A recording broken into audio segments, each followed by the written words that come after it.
Vamos a inclinar nuestros rostros antes de comenzar nuestro estudio esta noche. Nuestro Padre, nuestro Dios, te damos gracias por el privilegio de encontrarnos una vez más en este local para estudiar tu palabra, para escuchar tu voz. Te pedimos, Señor, que a través del ministerio de tu Espíritu Santo te acerques a nosotros. Te rogamos especialmente por aquellas personas que están en el valle de la indecisión. Te ruego, Señor, que tu Santo Espíritu les hable de una forma clara y diáfana en esta noche. Te damos gracias por el privilegio de acercarnos a tu trono y gracias por escuchar nuestra oración, pues te lo pedimos en el nombre de Jesús. Amén. La Iglesia Adventista del Séptimo Día tiene un concepto muy particular del juicio.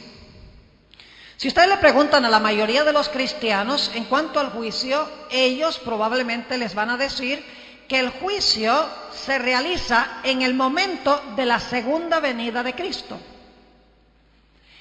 Y ciertamente la Biblia indica de que ese es un aspecto del juicio. Pero el concepto bíblico del juicio es mucho más amplio que solamente la segunda venida de Jesús.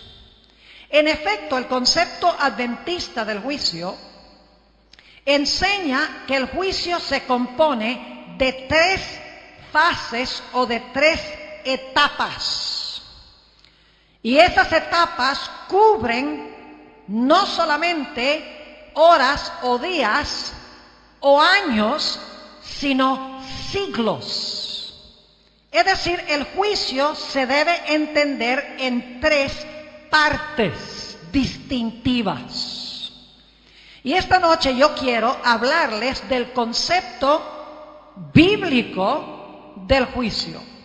Ahora, debo decirles que el juicio que se menciona en Apocalipsis 14:7, la hora de su juicio ha llegado, es solo una de las tres etapas del juicio.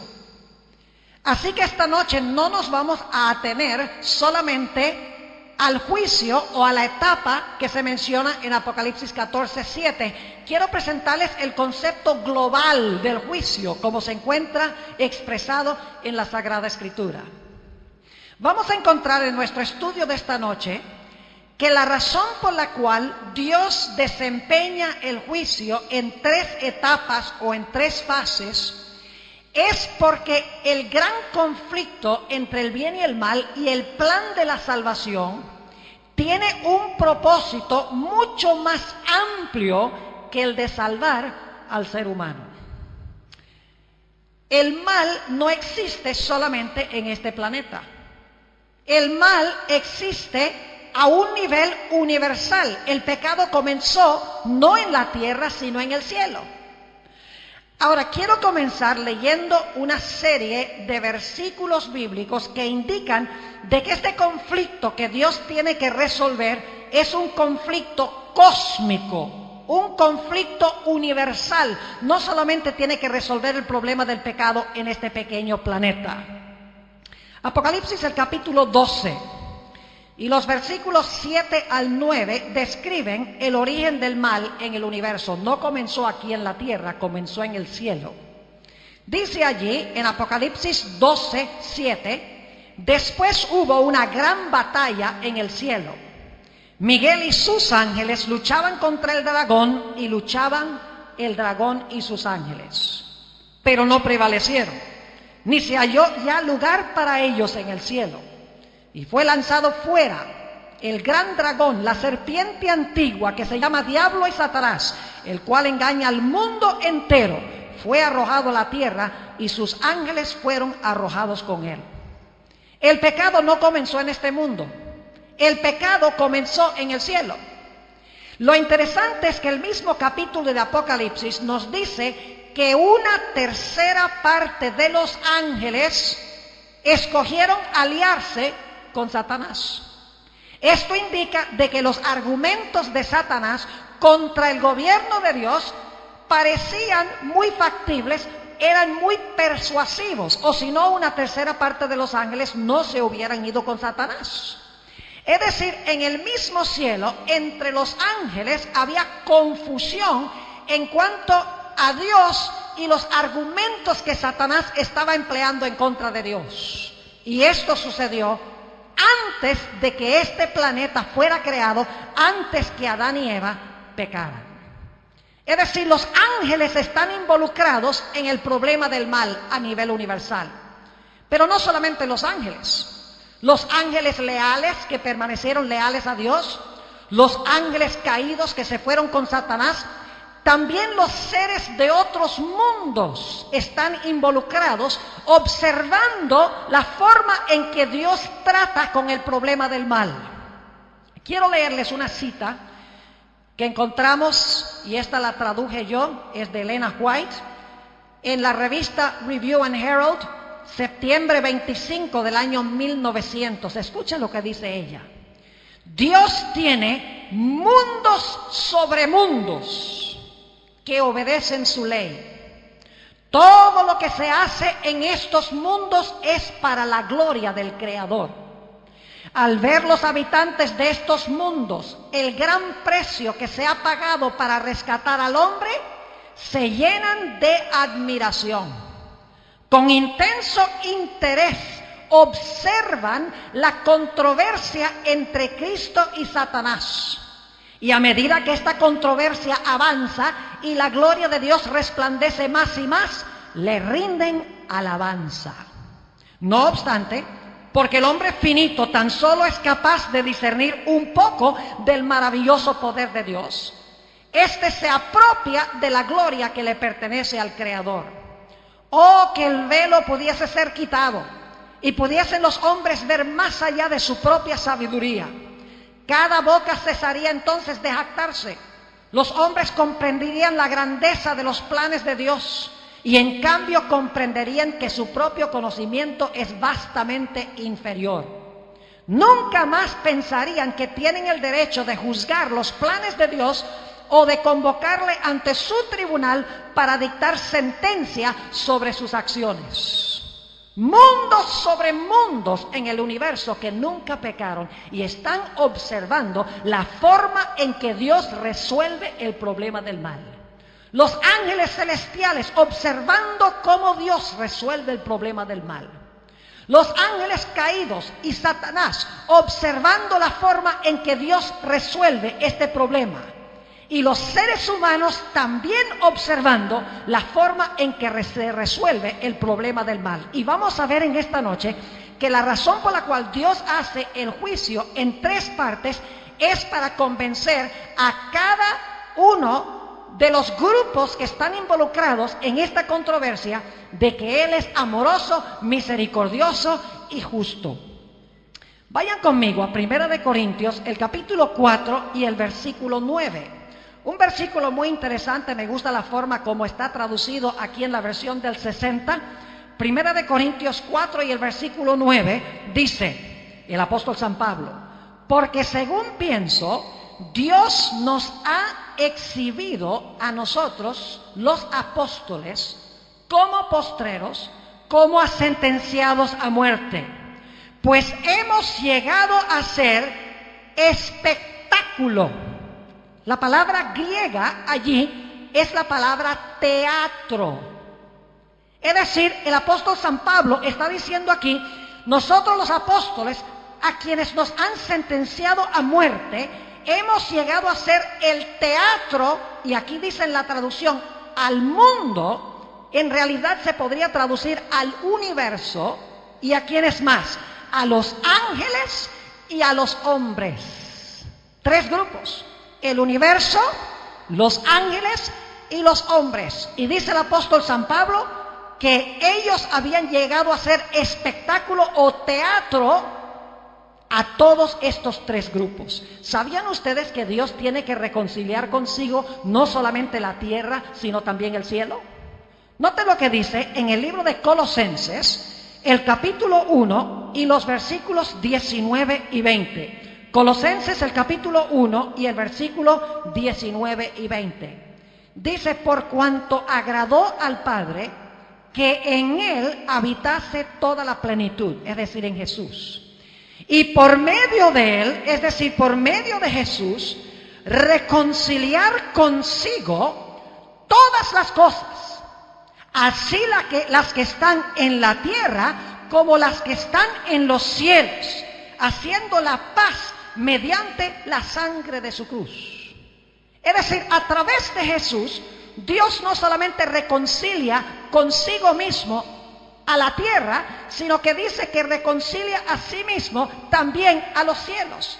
Hay dudas y preguntas en las mentes de los seres celestiales que necesitan ser contestadas. Y el proceso del juicio que sigue Dios es para contestar estas preguntas y dudas que tienen los diferentes grupos de seres. Vamos a hablar esta noche de las 3 fases del juicio y por qué es que Dios desempeña cada fase. Vayamos a Apocalipsis, el capítulo 14 y el versículo 7, para hablar de la primera fase del juicio. Apocalipsis 14 y el versículo 6 y 7, vamos a leer el 6 para el contexto. Dice: vi volar por en medio del cielo a otro ángel, que tenía el evangelio eterno para predicarlo a los moradores de la tierra, a toda nación, tribu, lengua y pueblo, diciendo a gran voz: temed a Dios y dadle gloria, porque la hora de su juicio llegará. ¿Es eso lo que dice el texto? No es lo que dice el texto. En el griego es un aoristo, pasado. La hora de su juicio ha llegado. Ahora, ¿por qué subrayo esto? Porque cuando se proclama el mensaje del primer ángel, en ese momento es que la hora del juicio llegó. Ahora, ¿por qué enfatizo este punto? No se distraigan porque lo que voy a decir es muy importante.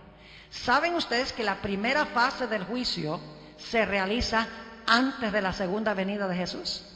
Los que son adventistas ya sabían esto, de que la primera fase del juicio, lo que se conoce como el juicio investigador, se desempeña antes de que el Señor Jesucristo venga en poder y gloria. Y ustedes dicen: pastor, ¿cómo sabemos eso? Es muy sencillo. El juicio comienza con el mensaje del primer ángel, pero todavía no se ha proclamado el segundo, ni se ha proclamado el tercero, y no es sino hasta que se proclame el segundo y el tercero que se ve a Jesús viniendo en la nube con la hoz aguda en su mano. Es decir, el juicio comienza en el momento cuando el primer ángel da su mensaje, pero todavía falta el segundo, todavía falta el tercero, y luego Cristo viene. Eso indica de que el juicio comienza con el mensaje del primer ángel. Tiene que ser antes de la segunda venida, porque es antes del mensaje del segundo y del tercer ángel, antes de que se vea a Jesús sobre la nube. Es decir, la primera fase del juicio se realiza antes de la segunda venida de Jesús. ¿Y saben ustedes a dónde se realiza ese juicio? El libro de Daniel lo explica. Daniel, el capítulo 7. Daniel, el capítulo 7. Y necesito darles un poquito de trasfondo aquí, para que podamos tener en cuenta los versículos específicos que voy a leer. Daniel 7 presenta 4 bestias, y la cuarta bestia tiene varias características. Para los adventistas esto es un repaso. El león en Daniel 7 representa ¿qué reino? Bueno, oigo vagamente, Babilonia. Y el oso representa Medo-Persia, mejor todavía. El leopardo representa Grecia, estamos mejorando. El dragón o la bestia terrible representa Roma. Los 10 cuernos que le salen en la cabeza a ese dragón representan las 10 divisiones de Roma, lo que hoy es Europa occidental. Y luego en medio de esos 10 cuernos se levanta un cuerno pequeño que gobierna ¿cuánto tiempo? 1260 años. Ahora fíjense lo que tenemos en Daniel 7. Vamos de Babilonia a Medo-Persia, a Grecia, a Roma. Luego Roma se divide en 10 reinos, ese es el año 476. Luego después de ese año se levanta un cuerno pequeño que gobierna 1260 años. Y los que hemos estudiado estas cosas sabemos que esos 1260 años terminaron en el año 1798. Ahora, ¿por qué subrayo yo esto? Porque el libro de Daniel nos indica de que el juicio comienza cuando ese cuerno pequeño deja de gobernar. Cuando el cuerno pequeño cae, al final de los 1260 años, se realiza el juicio. Pero el juicio no se hace en la tierra, el juicio se hace en el cielo y luego después es que viene Jesús. Note lo que dice Daniel, el capítulo 7 y los versículos 9 y 10. Estuve mirando hasta que fueron puestos tronos y se sentó un anciano de días, ese es Dios el Padre, cuyo vestido era blanco como la nieve y el pelo de su cabeza como lana limpia. Su trono llama de fuego y las ruedas del mismo fuego ardiente. Un río de fuego procedía y salía de delante de él. Millares de millares le servían y millones de millones asistían delante de él. El juez se sentó y los libros se abrieron. Comienza el juicio. Pero si ustedes miran el capítulo 7 van a encontrar que ese juicio no comienza sino hasta que cae Babilonia, Medo-Persia, Grecia, Roma, los 10 reinos romanos y el cuerno pequeño que es Roma eclesiástica que gobierna 1260 años. Cuando el cuerno pequeño cae se describe esta escena del juicio. Eso indica de que el juicio comienza en algún momento después del año 1798, pero no se realiza en la tierra sino en el cielo. Note lo que dice el versículo 13 y 14 de Daniel 7. Dice, miraba yo en la visión de la noche, y he aquí con las nubes del cielo venía uno como un hijo de hombre, que es Jesús, que vino ¿hasta dónde? Hasta el anciano de días, y le hicieron acercarse delante de él. Yo pregunto, ¿a dónde está el anciano de días? ¿A dónde vive Dios el Padre? En el cielo. ¿A dónde va el Hijo del Hombre según Daniel 7:13? Va al anciano de días y va para desempeñar una obra de juicio, porque noten lo que dice el versículo 14: y le fue dado dominio, gloria y reino, para que todos los pueblos, naciones y lenguas le sirvieran. Su dominio es dominio eterno que nunca pasará y su reino uno que no será destruido. Es decir, en el juicio celestial, después de 1798, antes de la segunda venida de Jesús, se desempeña esta actividad del juicio y el Señor Jesucristo recibe allá el reino. Aún antes de venir a tomar el reino aquí en el planeta Tierra, en el momento de su segunda venida. El primer ángel nos dice que la hora del juicio de Dios comienza antes de la segunda venida. Daniel 7 también nos indica de que el juicio comienza antes de la segunda venida y el juicio se hace en el cielo en esta etapa antes de la segunda venida. Vayan conmigo a 2 de Corintios, el capítulo 5 y el versículo 10 para que veamos qué es lo que se hace durante este juicio. 2 de Corintios, el capítulo 5 y el versículo 10. Muy importante este texto porque algunos dicen que los cristianos no van a ser juzgados. Pero fíjense lo que dice la Biblia. Porque es necesario que todos nosotros comparezcamos ante el tribunal de Cristo para que cada uno reciba según lo que haya hecho mientras estaba en el cuerpo, sea bueno o sea malo. Ahora tenemos un problema. Y es este: si el juicio se realiza antes de que Cristo venga y el juicio se realiza en el cielo, ¿cómo es que nosotros podemos comparecer ante el gran tribunal de Cristo? ¿Acaso vamos a tomar un cohete y nos vamos a ir al cielo cuando llegue nuestro nombre a presentarse en el juicio? ¿O será que hay otra explicación? ¿Saben ustedes que la Biblia dice que Dios guarda un registro de nuestra vida en los libros celestiales?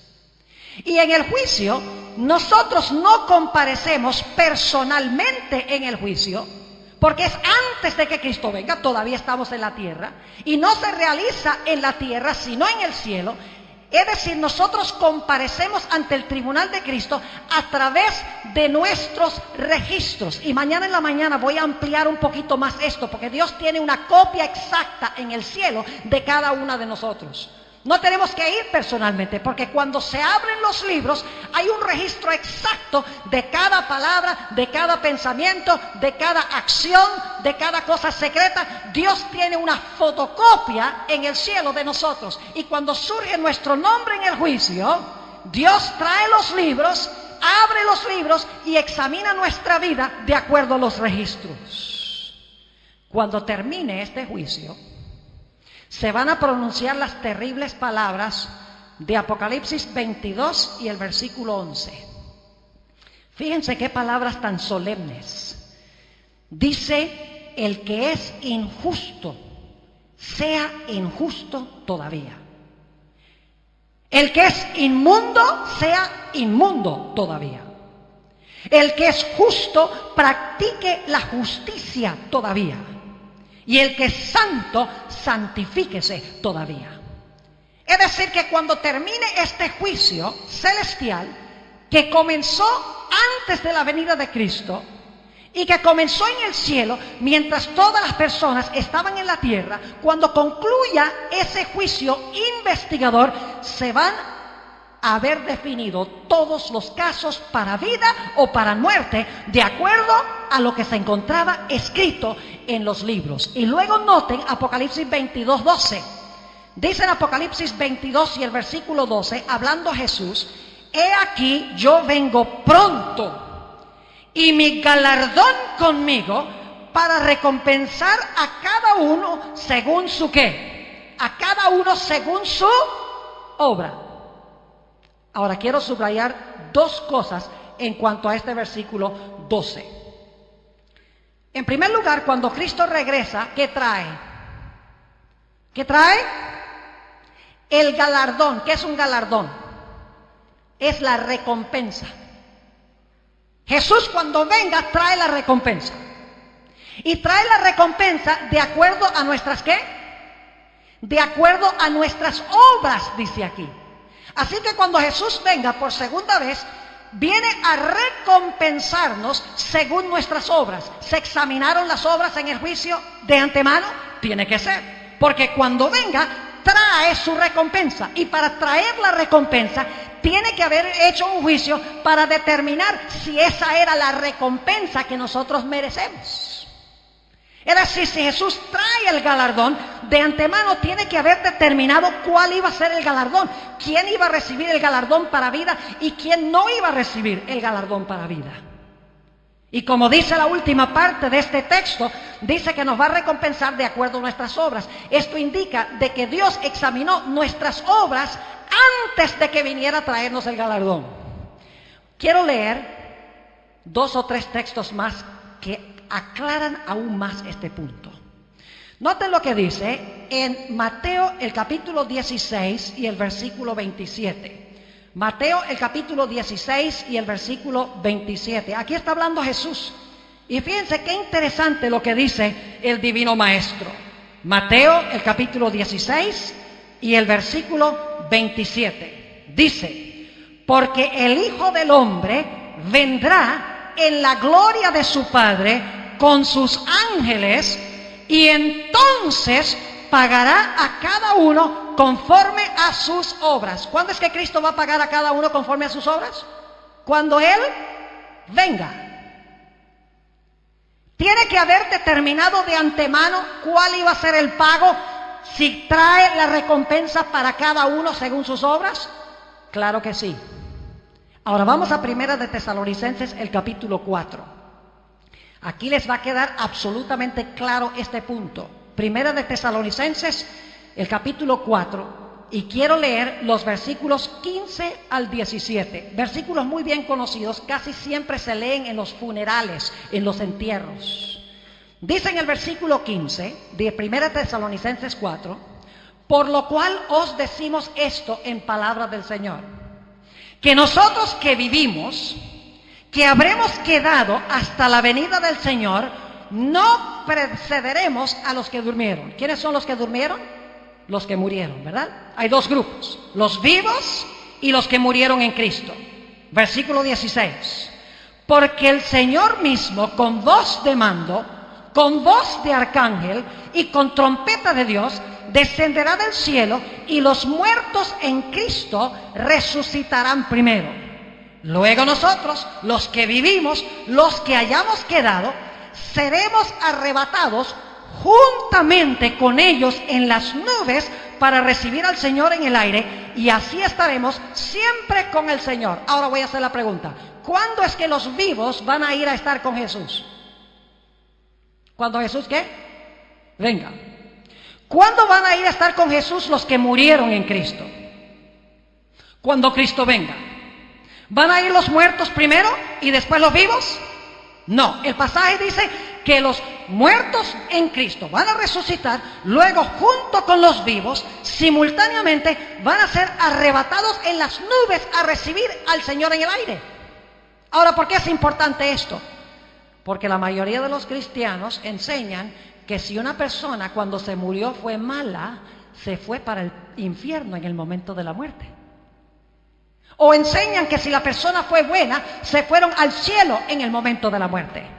Si ese es el caso, entonces la pregunta es esta: si la gente en realidad fue recompensada con el infierno o con el cielo en el momento de la muerte, ¿para qué va a convocar Dios un juicio para examinar las obras y para determinar la recompensa y para traer el galardón cuando venga, si ya les dio el galardón cuando se murieron? ¿Me están entendiendo lo que estoy diciendo? La Biblia, en otras palabras, nos indica claramente que la recompensa no se recibe en el momento de la muerte, sino cuando Cristo venga.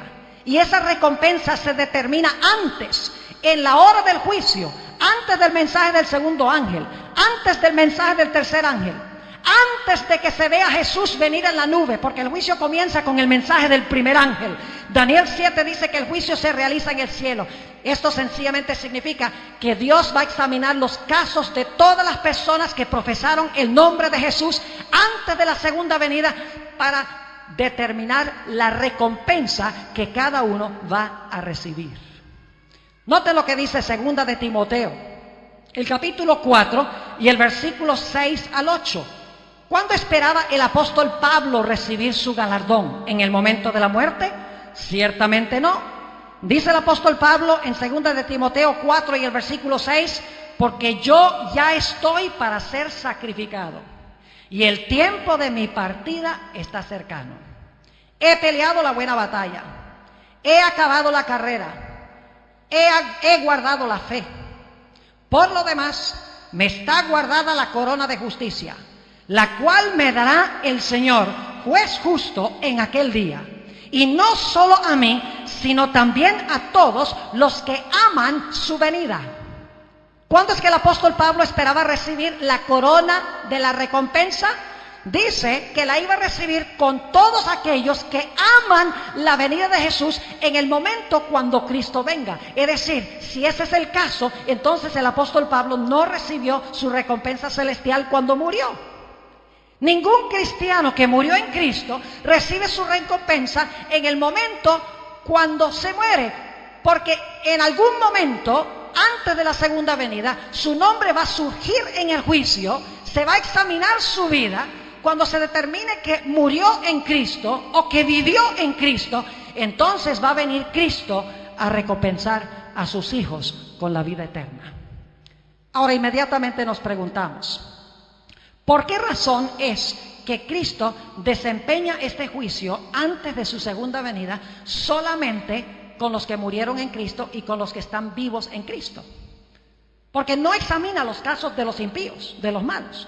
Solamente examina los casos de los justos. En un momento vamos a ver eso claramente.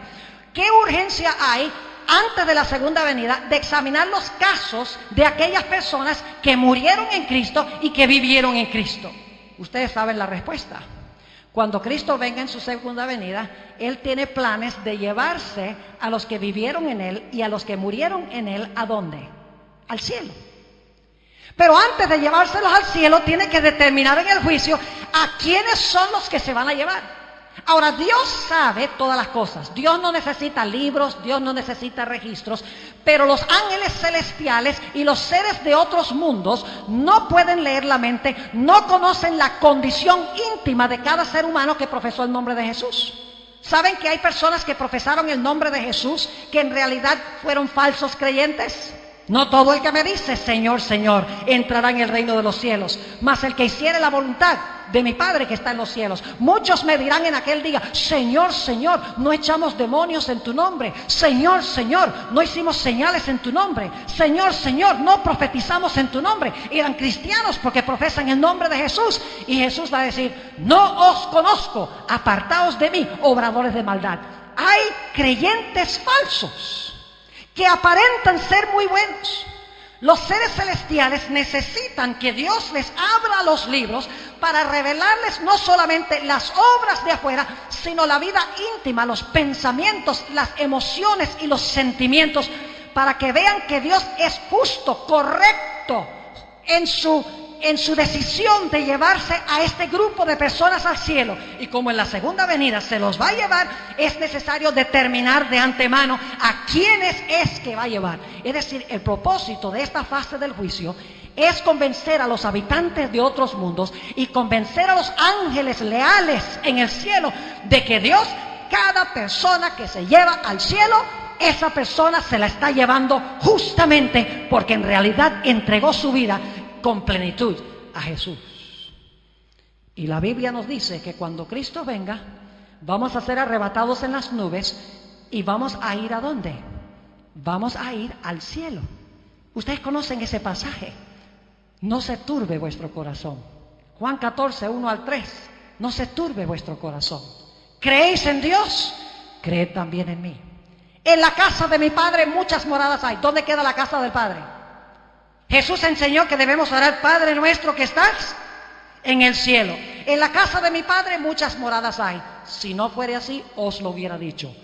Voy pues a preparar lugar para vosotros, y si me fuere y os aparejare el lugar, vendré otra vez y os tomaré a mí mismo, para que donde yo estoy, vosotros también estéis. Jesús prometió llevar a su pueblo al cielo.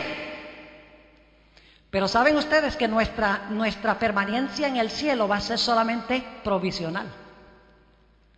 Porque mi Biblia me dice, y yo sé que la de ustedes también, dice, los santos tomarán la tierra por heredad.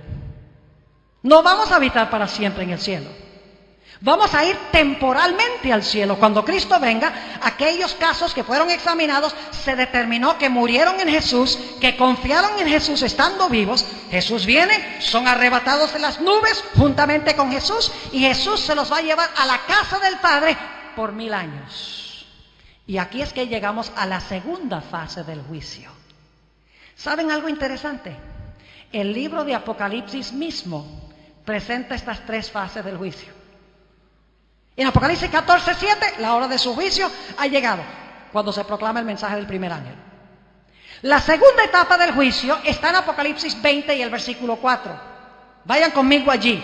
Apocalipsis el capítulo 20 y el versículo 4. Cuando Cristo venga en su segunda venida, se va a llevar con Él al cielo a los que confiaron en Jesús, los vivos y los muertos.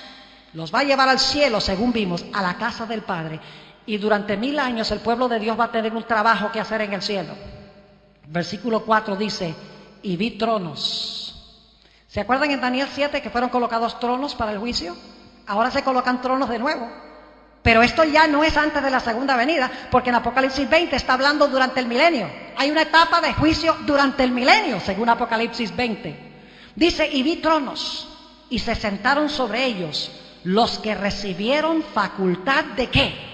Facultad de juzgar. Paremos un momento allí. ¿Qué recibieron? Facultad de juzgar. ¿Quiénes recibieron facultad de juzgar? Sigamos leyendo. Vi las almas de los decapitados por causa del testimonio de Jesús y por la palabra de Dios, los que no habían adorado a la bestia ni a su imagen, y que no recibieron la marca en sus frentes ni en sus manos, y vivieron y reinaron con Cristo. ¿Cuánto tiempo? 1000 años. ¿Por cuánto tiempo van a juzgar? 1000 años, dice la Biblia. ¿Y a dónde van a juzgar? ¿En la tierra o en el cielo? En el cielo, porque Jesús lleva a su pueblo al cielo cuando regrese. Pero ahora viene una pregunta muy importante y es esta: ¿a quiénes van a juzgar?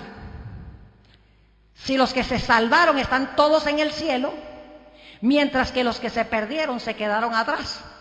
Porque en Apocalipsis 25 dice que los otros muertos no tornaron a vivir sino hasta que terminaran los 1000 años. El resto de los muertos son los impíos, porque los que resucitaron cuando Cristo vino fueron los que murieron en Cristo. Los otros muertos, en otras palabras, tienen que ser aquellos que murieron fuera de Jesús, los impíos, los que se quedaron en la tierra mientras los hijos de Dios se fueron al cielo. Entonces, si ya los salvos están en el cielo, si ya los impíos están muertos en el planeta Tierra, no tornan a vivir sino hasta que terminen los 1000 años, entonces, ¿a quiénes van a juzgar los santos durante los 1000 años en el cielo? La Biblia tiene la respuesta. Primera de Corintios, el capítulo 6. Primera de Corintios, el capítulo 6. Y quiero leer los versículos 1 al 3. Primera de Corintios 6, 1 al 3. Dice el apóstol San Pablo: ¿se atreve alguno de vosotros, cuando tiene algo contra otro, ir a juicio delante de los injustos y no delante de los santos? El apóstol Pablo está diciendo: no lleves tu caso contra tu hermano a un tribunal del mundo, no sea que le vayas a dar un mal nombre a la iglesia. Versículo 2. ¿O no sabéis que los santos han de juzgar a quién?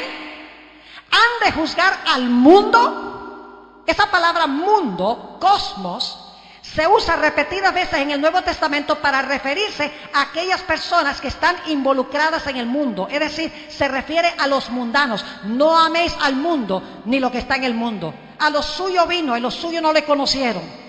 El mundo aborreció a Jesús. No está hablando del planeta, está hablando de aquellos que están opuestos a Dios. Es decir, cuando este texto dice que los santos van a juzgar al mundo, quiere decir a los mundanos, a los que se quedaron atrás, a los que se perdieron. Pero ¿a quiénes más van a juzgar? Noten el versículo 3. ¿O no sabéis que hemos de juzgar a los ángeles? ¿Cuánto más las cosas de esta vida? Yo pregunto, ¿los ángeles leales necesitan un juicio? ¿Hay que juzgar a los ángeles buenos? No, porque ellos ya están sanos y salvos con Dios. Entonces, cuando dice aquí que los santos no solo van a juzgar al mundo, los mundanos, los que se quedaron atrás, sino que también van a juzgar a los ángeles, ¿a cuáles ángeles se está refiriendo? Se está refiriendo a Satanás y sus ángeles. Los registros de todos los malos, los registros de Satanás y sus ángeles se van a abrir durante 1000 años y el pueblo de Dios va a ver los registros. ¿Por qué razón es que la gente se quedó atrás? Ahora no solamente van a quedar convencidos los seres celestiales de que Dios fue justo en dejar a los impíos atrás. No solamente se van a convencer los seres de otros mundos de que Dios fue justo en dejar a los que se quedaron allá en la tierra durante los 1000 años. Sino que los mismos salvos van a ver los casos de cada persona y van a ver que Dios fue justo en salvarlos a ellos y que fue justo también en condenar a los impíos. Y los justos van a determinar el castigo y van a pronunciar sentencia de cada uno de los impíos conforme a sus obras. Ahora, el juicio durante el milenio no va a cambiar nada. No es como si estamos examinando los registros en el cielo durante los 1000 años y le decimos: ay, pero Señor, aquí te equivocaste, el Señor tal y tal, deberíamos haberlo traído acá.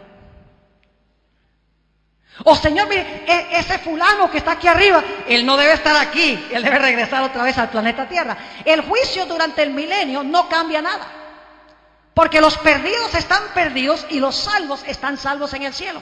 Entonces, ¿para qué este juicio? Es muy sencillo.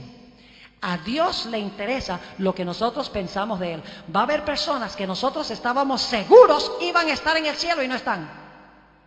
Y va a haber personas que están allí que no podemos entender cómo están. Por ejemplo, uno de los encuentros que yo quiero ver con mis propios ojos es el encuentro de Saulo de Tarso con Esteban. Óigame, eso va a ser espectacular. No me lo pierdo por nada. Porque lo último que vio Esteban cuando le estaban apedreando era Saulo de Tarso, quien más adelante llegó a ser el apóstol Pablo, animando a la muchedumbre de que le tirara piedras a Esteban.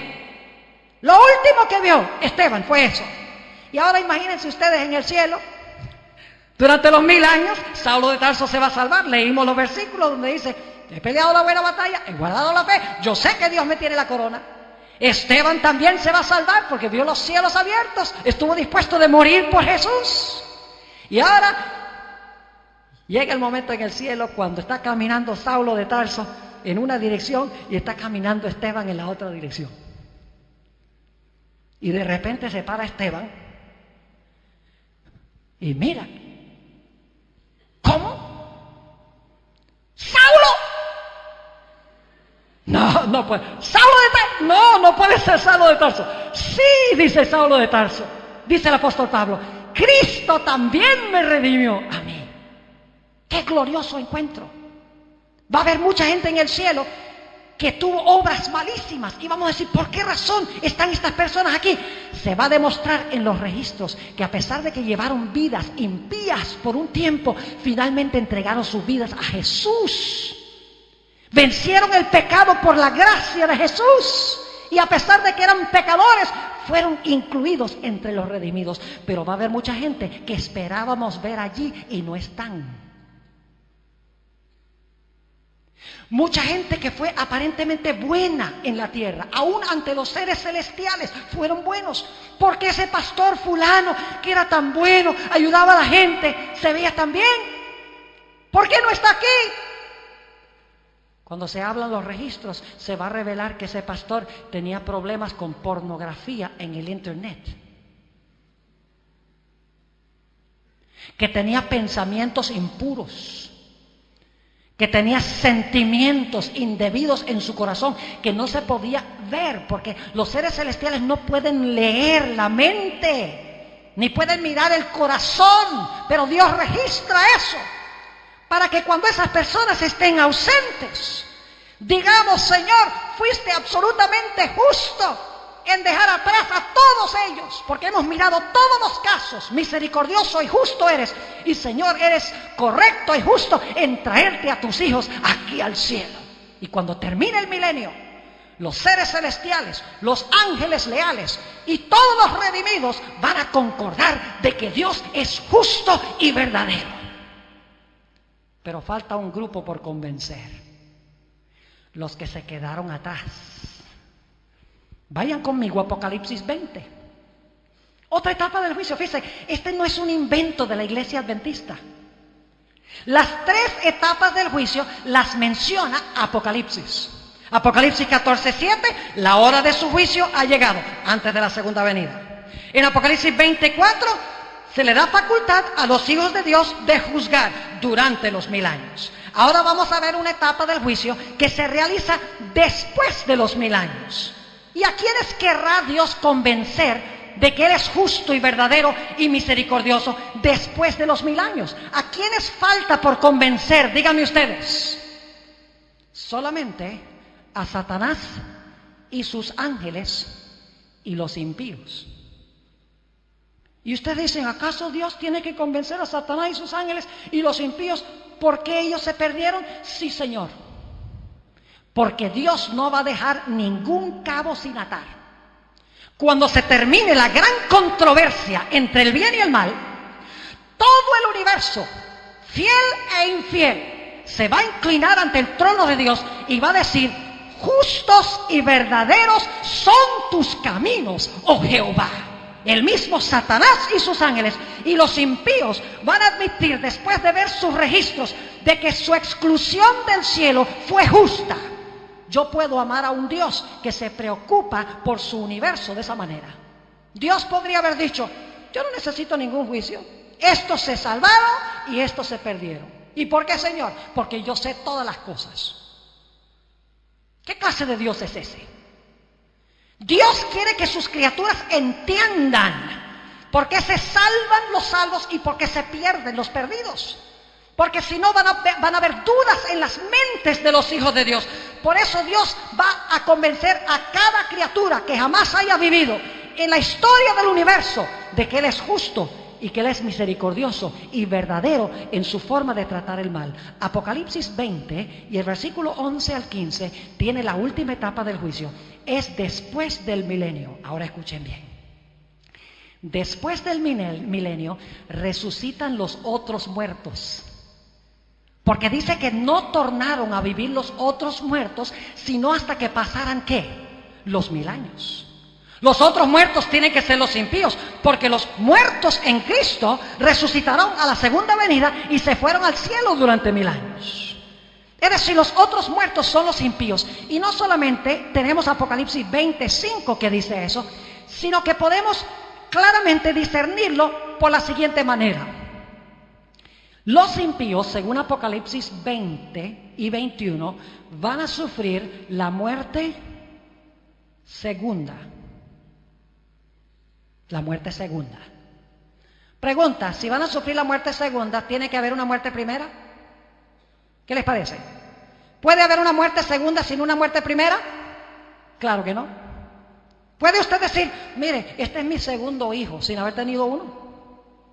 Claro que no. Segunda muerte significa que tiene que haber muerto una vez. Ahora escuchen, ¿cuándo fue que murieron? Vamos a mirar esto. Hablemos en primer lugar de los hijos de Dios. Los hijos de Dios todos nacieron de su madre, nacieron a su primera vida. Vivieron su vida, recibieron a Jesús. Por el poder de Dios vencieron el pecado en su vida. Cuando murieron, murieron en Cristo. Murieron por primera vez.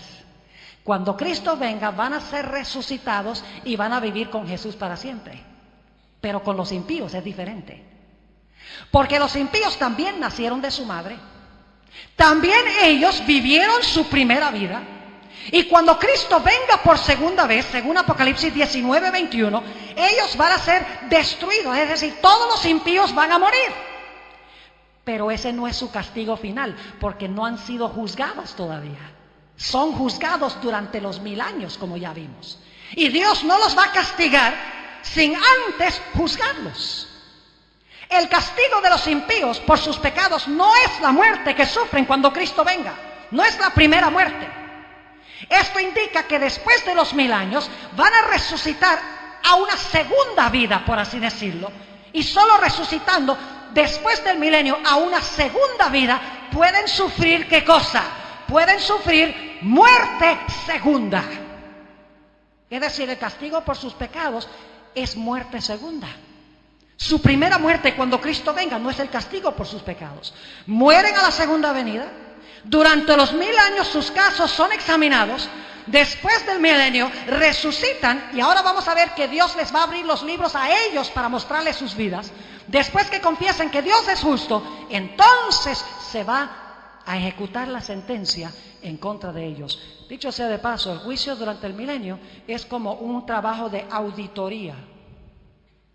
¿Qué hace un auditor? El propósito de un auditor es cambiar los libros, ¿verdad? Hacer trampa en los libros. Claro que no. El propósito del auditor es ver si se llevó bien la contabilidad. El juicio durante los 1000 años va a ser la gran auditoría de Dios. Dios va a decirle a sus hijos, ahora abran los libros y vean a ver si yo llevé bien la contabilidad o no. Y se va a comprobar que en cada caso Dios llevó bien la contabilidad. Es como un replay de una jugada en un partido de fútbol. Cuando un árbitro canta un penalti y se repite la jugada. Yo pregunto, ¿la repetición cambia la jugada?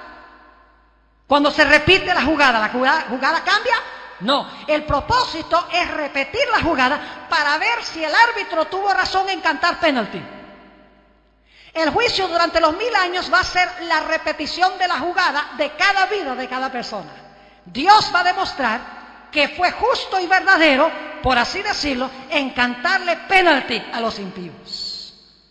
Va a demostrar que lo que Él hizo fue justo y verdadero. Ahora, noten Apocalipsis 20:11. Esto es después del milenio. Todos los impíos han resucitado. Y dice en el versículo 11, vi un gran trono blanco. Y el que estaba sentado sobre él, de delante del cual huyeron la tierra y el cielo, y ningún lugar se encontró para ellos. Y vi a los muertos, estos son los otros muertos, los que resucitan después del milenio. Vi a los muertos grandes y pequeños de pie ante Dios. Y los libros fueron ¿qué? Abiertos. Y otro libro fue abierto, el cual es el libro de la vida. Y fueron juzgados los muertos por las cosas que estaban escritas en los libros según sus obras. Fíjense que después del milenio, en el gran trono blanco que se encuentra dentro de la ciudad, la Nueva Jerusalén, Cristo se va a sentar en su trono y ahora los libros van a ser abiertos de nuevo delante de los impíos y van a ser juzgados según sus obras, van a ver el registro de sus vidas.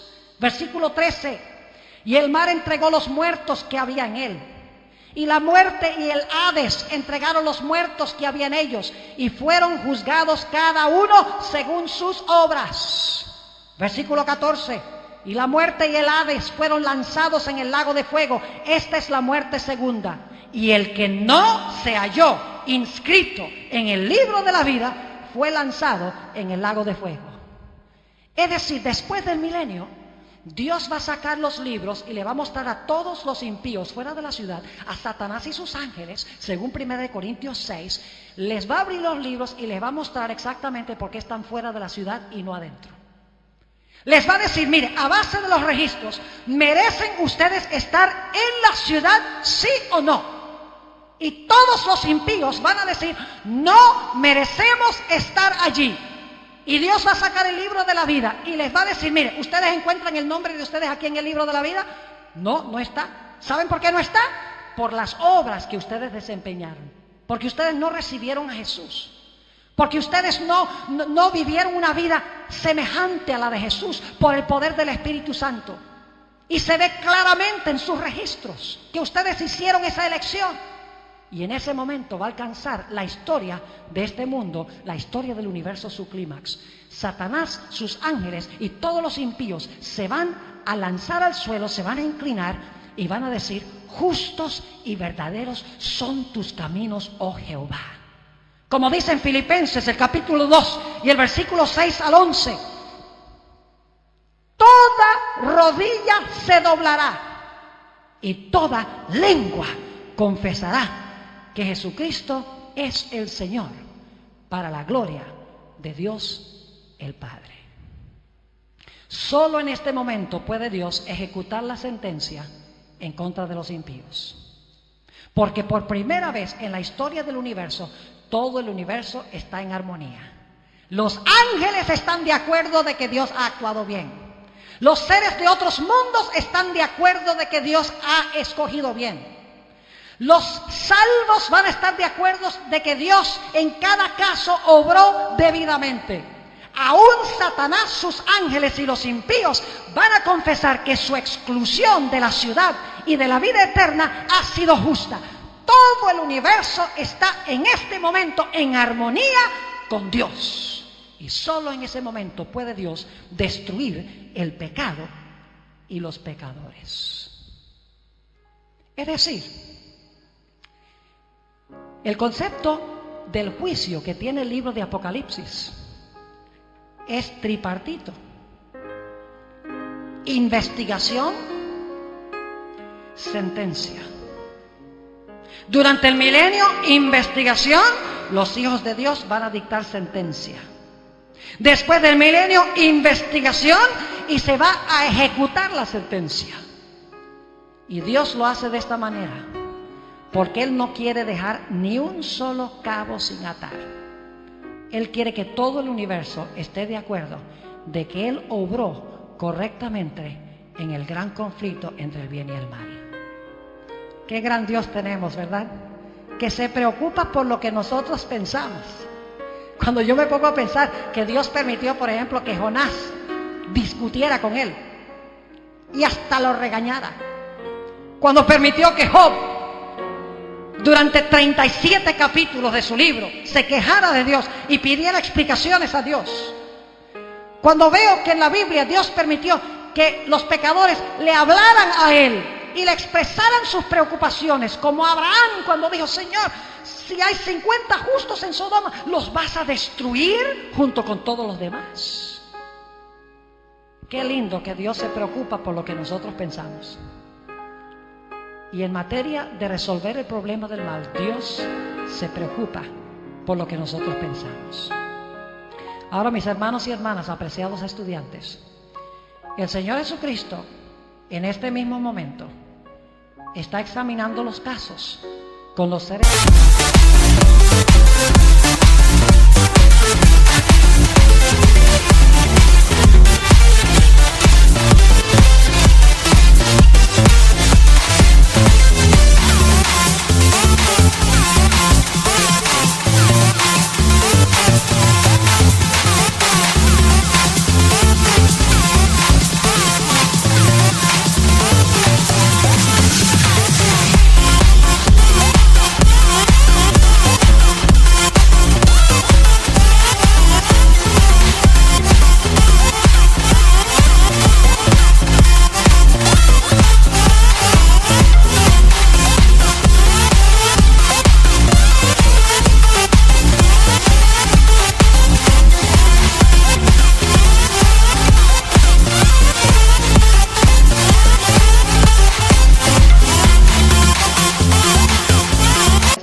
de cada persona que ha vivido en el planeta Tierra.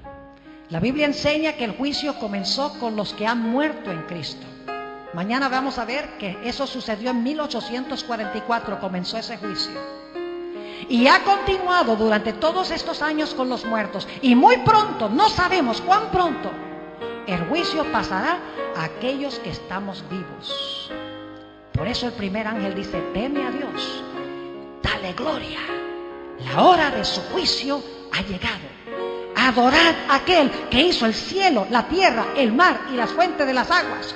Dios está diciendo: yo quiero que tú recibas el mensaje del primer ángel para que cuando venga tu nombre ante el juicio, el evangelio te salve. Cuando se examinen tus obras, se determine que tú has temido a Dios, que tú has glorificado a Dios y que tú has adorado a Dios y le has obedecido con todo tu corazón.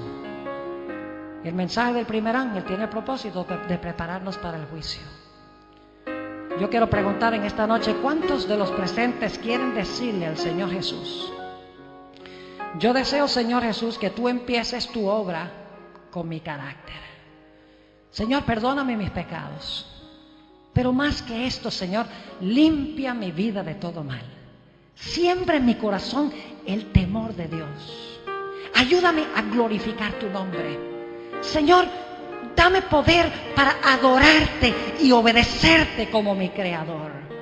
Hay alguien en esta noche que quiere decirle a Jesús: yo quiero que tú hagas esa obra en mi vida, porque cuando mi nombre surja en el juicio, yo quiero que el Señor Jesucristo me halle en Él sin mancha, ni arruga, ni cosa semejante. ¿Deseas levantar la mano si ese es el deseo de tu corazón en esta noche?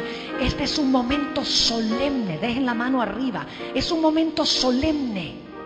Estamos viviendo en los últimos momentos de la historia de este planeta. El juicio ya ha avanzado mucho. Los eventos indican de que pronto van a estallar eventos proféticos como nunca hemos visto en la historia del mundo. Ahora es el tiempo de arreglar nuestra relación con Dios. Doy gloria a Dios por aquellos que han levantado la mano. Ahora yo quiero ir un paso más allá. Aquí hay personas que hasta el momento no han tomado el paso ni siquiera de entregar su vida a Jesús a través del bautismo. ¿Saben que en el bautismo es el momento cuando iniciamos nuestra vida cristiana? Es el momento cuando nacemos en el reino de Jesús. El bautismo por inmersión. Nacemos, por así decirlo, del vientre y ahora empezamos a crecer en Jesús. Es decir, el bautismo es imprescindible para comenzar nuestra relación con Jesús, nuestra vida cristiana. Yo quiero preguntar: ¿hay alguien aquí en esta noche que no haya sido bautizado o bautizada, que quiera decirle al Señor Jesús: Señor Jesús, yo quiero prepararme para en un futuro enterrar mi vida con Jesús en las aguas del bautismo? Y quiero prepararme para vivir eternamente contigo en el cielo. ¿Quieres levantar la mano si ese es el deseo de tu corazón en esta noche? Yo voy a bajar acá abajo. Si hay alguien, voy a pedirles que por favor vengan aquí al frente. Yo quiero tener una oración especial con ustedes. No es fácil pararse en medio de una congregación de este tamaño.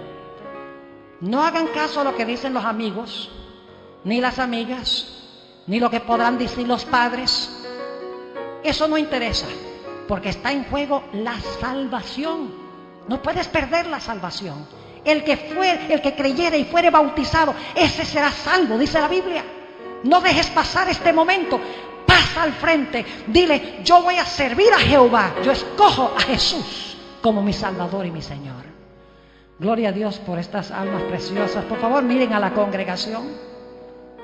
Yo sé que hay más esta noche aquí que necesitan tomar su decisión. Saben, a veces pensamos, bueno, yo lo puedo hacer mañana o en el futuro. Escuchen bien. Mañana no es nuestro. En un minuto no es nuestro. Porque la Biblia dice que hoy es el día de la salvación. Yo puedo no estar vivo en un minuto. Les podría relatar historias, casos. Por eso es vital que esta noche, si el Espíritu Santo está llamándote, que tú vengas al frente aquí y tomes tu posición parado delante de esta congregación, parada delante de esta congregación, diciendo, yo escojo como mi Salvador a Jesús. Quiero nacer y quiero crecer en su reino. Gloria a Dios, gloria al Señor. ¿Alguien más en esta noche? Siempre me da miedo terminar un llamado, porque yo sé que hay personas en el valle de la indecisión y se pueden ir a sus casas y puede ser que el Espíritu Santo nunca los llame de la forma como los está llamando en esta noche. Puede ser que nunca escuchen la voz tan fuerte como la están escuchando ahora. Solo voy a tomar unos pocos instantes más y voy a orar por este precioso grupo que ha venido al frente. Amén. Ese amén estuvo muy débil. ¿Están contentos por estas almas que han respondido al llamado de Dios, sí o no? Amén. Amén. Bueno, débil. Gloria a Dios. Mire qué lindo grupo. Gloria al Señor. Solo unos pocos instantes más y luego voy a orar. Vamos a ir a nuestras casas. No sabemos qué pasará. Hay muchos más aquí. Yo sé. ¿Alguien más en este instante, antes de nuestra oración, que quiera con valentía decirle, sí, Jesús, yo también escojo venir al frente, escojo responder a tu llamado? ¿Alguien más? Unos pocos instantes y voy a orar. Gloria a Dios. Yo sabía que había alguien más. Y hay otros. Por favor, vengan. Niños también. Mire qué lindo los niños. Ellos no se ponen a pensar, bueno, ¿qué van a pensar los compañeros? ¿Qué van a pensar los padres? Por eso Jesús dice que debemos ser como niños. Escuchar la voz de Dios y venir al frente sin pensarlo dos veces. ¿Qué hay de más importante que amistarnos con Jesús? Gloria a Dios, qué lindo grupo. Voy a tener ahora una palabra de oración. Si hay alguien más aquí en esta noche que Dios te está hablando, el Espíritu Santo te está hablando al corazón, yo sé que hay. Yo sé que algunos tienen una lucha intensa en su alma en este momento. Si durante la oración tú quieres decirle sí a Jesús, colócate de pie a donde estés y ven al frente. Te ruego que lo hagas. Oremos. Padre Celestial, te damos gracias porque tú nos has dado la esperanza de la vida eterna siendo pecadores. Señor, no podemos entender la maravilla de tu amor, pero podemos aceptarlo. Te honro y te glorifico, Señor, en esta noche por estas personas que han venido al frente. No es fácil pararse delante de un grupo como este, pero tu Espíritu Santo las has traído aquí al frente. Te ruego, Señor, que muy pronto estas personas puedan tomar ese glorioso paso del bautismo y comenzar su vida como bebés espirituales en el reino de Jesús. No permitas que Satanás ni nadie lo desanime. Y yo sé que hay otros aquí en esta noche, Señor. Hay una lucha feroz en su corazón. Satanás susurrando, no respondas. Y Jesús, el Espíritu Santo, obrando, diciendo, responde. Te ruego, Señor, que tu Espíritu prevalezca en los corazones de estas personas. Vemos patente en este momento la gran controversia entre el bien y el mal en vidas individuales. Mi querido hermano y hermana, preciada visita, antes de terminar la oración te hago un último llamado para que vengas al frente, escuchando la voz de Jesús. ¿Alguien más en esta noche que quiere decirle, sí, Jesús, yo escojo tus caminos, quiero que seas mi Salvador? ¿Alguien más? Padre, te doy gracias una vez más por los que han venido al frente. Te ruego que continúes trabajando con los corazones de aquellos que deberían haber respondido. Señor, extiende el período de gracia y que antes que termine esta semana puedan también pararse y tomar su posición con Jesús. Gracias, Señor, por estas almas. Gracias por aquellos con los cuales trabajarás. Gracias por aquellos que son bautizados. Me acerco a tu trono humildemente, pidiendo que bendiga. Vamos a inclinar nuestros rostros antes de comenzar nuestro estudio esta noche. Nuestro Padre, nuestro Dios, te damos gracias por el privilegio de encontrarnos una vez más en este local para estudiar tu palabra, para escuchar tu voz.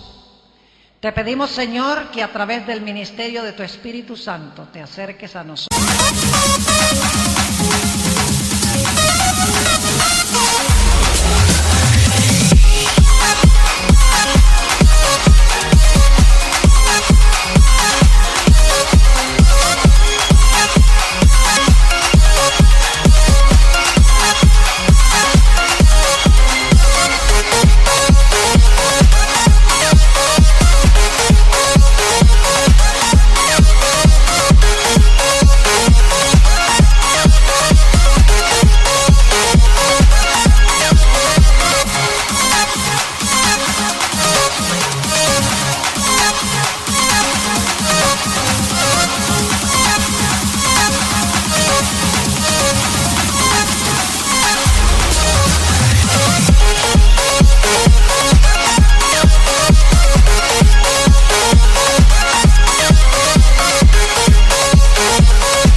Te rogamos especialmente por aquellas personas que están en el valle de la indecisión.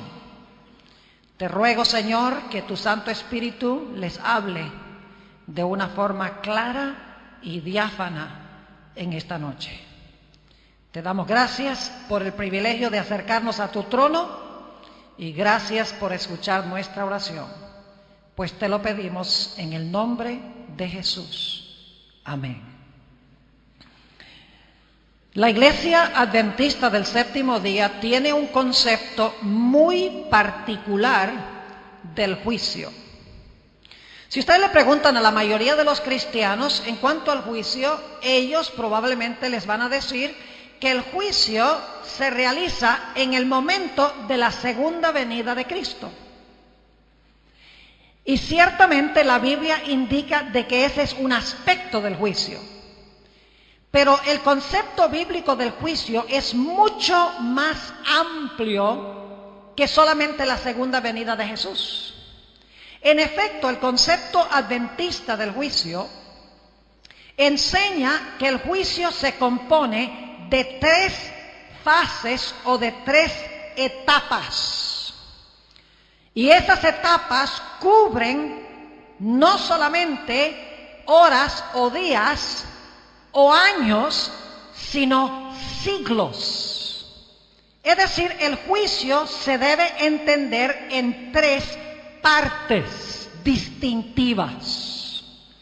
Y esta noche yo quiero hablarles del concepto bíblico del juicio. Ahora, debo decirles que el juicio que se menciona en Apocalipsis 14:7, la hora de su juicio ha llegado, es solo una de las 3 etapas del juicio. Así que esta noche no nos vamos a atener solamente al juicio o a la etapa que se menciona en Apocalipsis 14:7. Quiero presentarles el concepto global del juicio, como se encuentra expresado en la Sagrada Escritura. Vamos a encontrar en nuestro estudio de esta noche que la razón por la cual Dios desempeña el juicio en 3 etapas o en 3 fases es porque el gran conflicto entre el bien y el mal y el plan de la salvación tiene un propósito mucho más amplio que el de salvar al ser humano. El mal no existe solamente en este planeta. El mal existe a un nivel universal. El pecado comenzó no en la tierra, sino en el cielo. Ahora, quiero comenzar leyendo una serie de versículos bíblicos que indican de que este conflicto que Dios tiene que resolver es un conflicto cósmico, un conflicto universal. No solamente tiene que resolver el problema del pecado en este pequeño planeta. Apocalipsis, el capítulo 12 y los versículos 7 al 9 describen el origen del mal